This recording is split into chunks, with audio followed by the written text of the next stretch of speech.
everyone, today I'm coming at you with my top 10 tips to help you lose fat faster. It's no secret that losing fat is a difficult thing to do. A lot of people struggle with it, and a lot of people struggle with it who even appear to be doing everything right. You know, they're eating the right number of calories, they're exercising regularly, and they think that what they're doing should lead to fat loss. But what a lot of people don't realize is that there are an immense number of other factors that you can modulate to help put your body in a state where it's more easily able to burn fat. So I'm about to give you my top 10 tips to maximize your body's fat burning potential. But before I get into that, please do be sure to give this video a little thumbs up, because it really does support me and my channel, and I really appreciate it. Hit that subscribe button so you can see more helpful videos like this. And really quick, I do want to emphasize that these tips are to help you lose fat faster, not necessarily lose fat fast, because losing fat fast is generally a bad idea. It's often unhealthy and unsustainable, and the quicker you lose the fat, usually the quicker you put it back on. So unless your doctor is like, hey, you need to lose fat as fast as possible so that you can have this life-saving surgery because you currently have too much body fat to be operated on, so you need to get rid of all the fat first.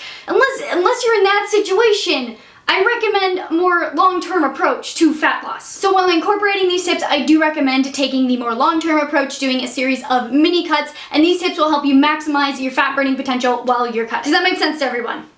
Good. So I have 10 tips. Knowing me, I could spend the next 100 minutes talking about 10 tips. So I'm gonna try to make this short and snappy to get through all of them and just get you the information that you need. So tip number 1 is to reverse diet first. Now, I am doing an entire series on reverse dieting right now, from how to do it to who should do it to the process, etc. So I will link that down in the description below. If you have any questions about it, you can check that out. But the reason I recommend doing a reverse diet before you cut is to speed up your metabolism, so that when you do go into a deficit, you can be eating more, and also when your deficit is bigger, it can still be a safe number of calories. This is particularly applicable if you have a slower metabolism than average, or if the number of calories that you need to eat to lose weight is so low that it's a little bit dangerous and you can't get in the amount of nutrients you need to fuel your body properly to survive as a healthy human. But either way, the faster you get your metabolism before you cut, the easier it's going to be to lose fat. And on the subject of maintaining a high metabolic rate, tip number 2 is to employ mini cut cycles rather than an extended deficit. So what this means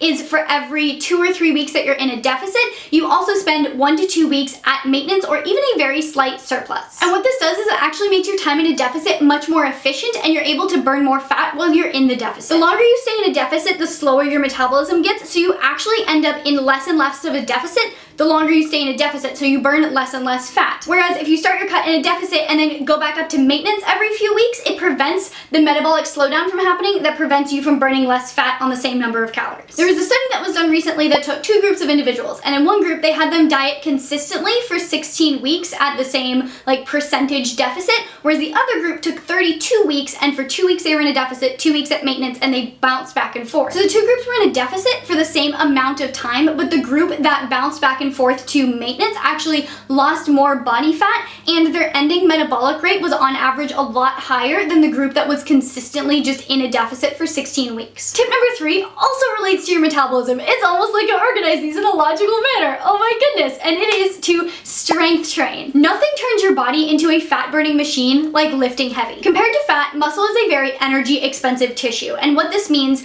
is that it requires a lot of extra calories to not only build the muscle, but also to maintain the muscle. So for every pound of muscle you have on your body, just maintaining it, your body's going to require a lot more calories than it would to maintain just a pound of fat. When you lift heavy, you send a signal to your body that it is advantageous for it to build muscle. So it's going to take a lot of the calories that you consume and put those towards building your actual muscle. And then on top of that, it also needs to maintain the muscle mass that it builds. So it's going to take other calories and put those toward maintaining your muscle mass. If you're new to the idea of lifting, I do have a few videos for beginners as well as some great workouts you can try, so I'll link those down in the description as well. My next tips have to do with optimizing your health, which in turn helps optimize your fat burning. The less healthy you are, the less your body is going to want to let go of excess energy that it could use to repair itself. So this isn't exactly the most biologically accurate way of explaining it, but I'm just gonna put it in super simple terms. So imagine you have something wrong with your health, anything from just plain chronic stress, like you're stressed at work, stressed because of school, etc.,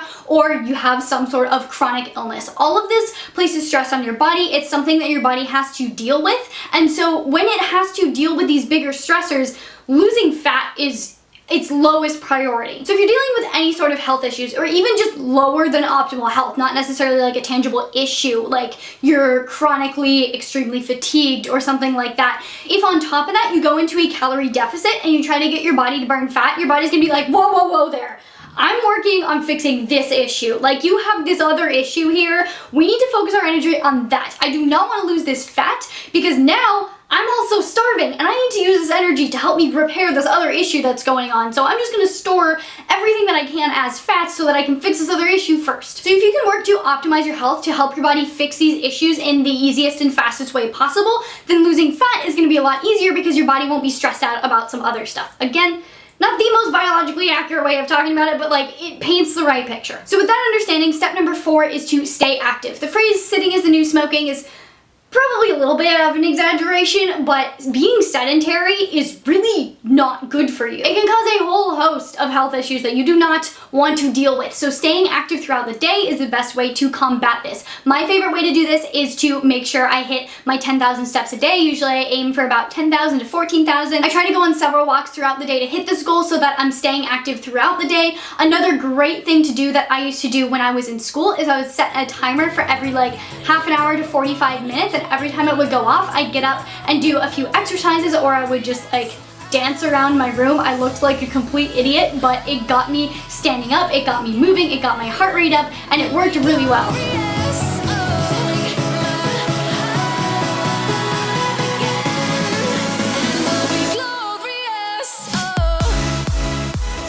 Staying active keeps you healthier, which tells your body, hey, it's okay to lose a little fat. Tip number 5 is to optimize your nutrient to calorie ratio. Basically, eat nutrient-dense foods as often as possible. So things like kale, salmon, zucchini, eggs all have very high nutrient density and they aren't jam-packed with calories. Things like donuts or white bread have like 0 nutrient value and very high calories. So those are things that you wanna not partake in as often. Your body needs a whole bunch of different vitamins and minerals in order to function optimally. So even if your TDEE is 2,000 calories, if you're eating 2,000 calories of donuts, you're still starving your body of nutrition even though you're getting the right number of calories. Yeah, I know you can lose weight eating only donuts, but long term, not a good idea. The more nutrients you intake, the more stable and sturdy building blocks your body has to use on which to build itself. And if you can make your body stronger and healthier, it's gonna lose fat a lot easier. Tip number 6 is to make probiotic-rich foods a staple part of your diet. This could be anything from kombucha to yogurt to kimchi to sauerkraut to miso to whatever other fermented thing you want to consume that has probiotics in it. Even though at this point it's pretty mainstream and well understood, I could not emphasize enough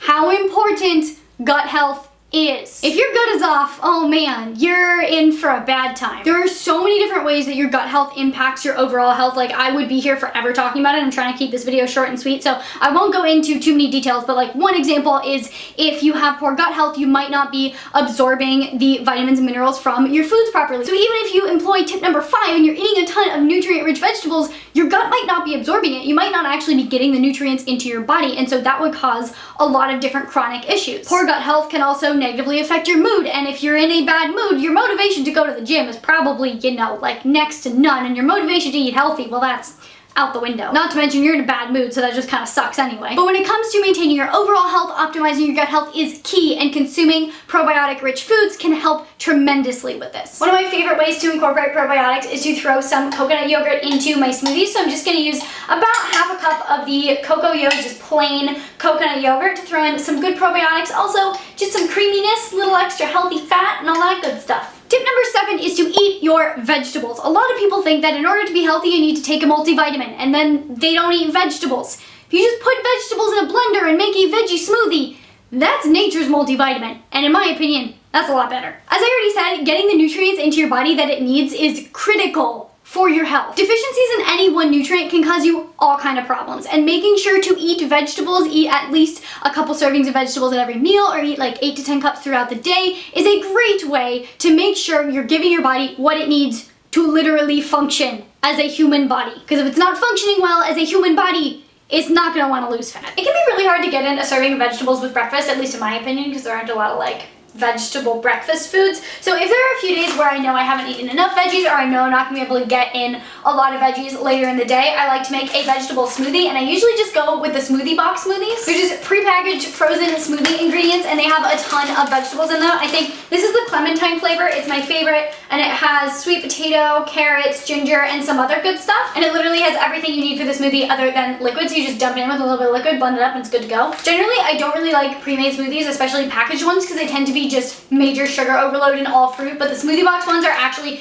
very good for macros. It has 11 grams of fat, 29 grams of carbs, and 27 grams of protein. So it's very balanced, but it's also very nutritious, so you're gonna get a ton of your nutrients in. I do have a link to sign up for Smoothie Box. It's a subscription smoothie service. I think you get some sort of discount if you use my link. I'll put it down in the description if you want to check it out. Ah yes, my daily multivitamin, just like nature intended. Tip number 8 is to make sure you're consuming plenty of healthy fats. A couple decades ago, there was a big scare around fats, and everyone started thinking that fat makes you fat. That was thanks to the sugar industry meddling in everyone's business and messing it all up for everyone. But the idea that fat is bad for you and that fat makes you fat is simply not true, especially when it comes to the healthy sources of fats. Fat is actually critical for your body's function. You cannot survive without consuming dietary fat. Carbs, you can technically survive without consuming. Dietary fat, you will die without it. All those nutrients that I talked about consuming in my last few tips, yeah, you can't absorb them without fat. Fat is necessary for the absorption of a lot of different vitamins and minerals. It's also critical for brain health and for hormone regulation. Hormone imbalances, pretty trendy nowadays. I feel like I don't have to explain how much of an issue hormone imbalances can cause for your body. And if your hormones are imbalanced, good luck losing fat efficiently. My dinner tonight is actually a great example of a way to incorporate healthy fats into your diet. I have half of an avocado, which is probably my favorite source of healthy fat. Yeah, definitely my favorite source of healthy fat. And then also some salmon, which is a great source of omega-3 fatty acids, which are really important to consume because a lot of people consume too much omega-6 fatty acid, and the ratio of the two is important. So you gotta have enough omega-3 to balance out the omega-6. I'm also cooking a ton of white rice right now to put on this plate, but I'm bulking. I'm trying to gain muscle, so that's kind of irrelevant to this video.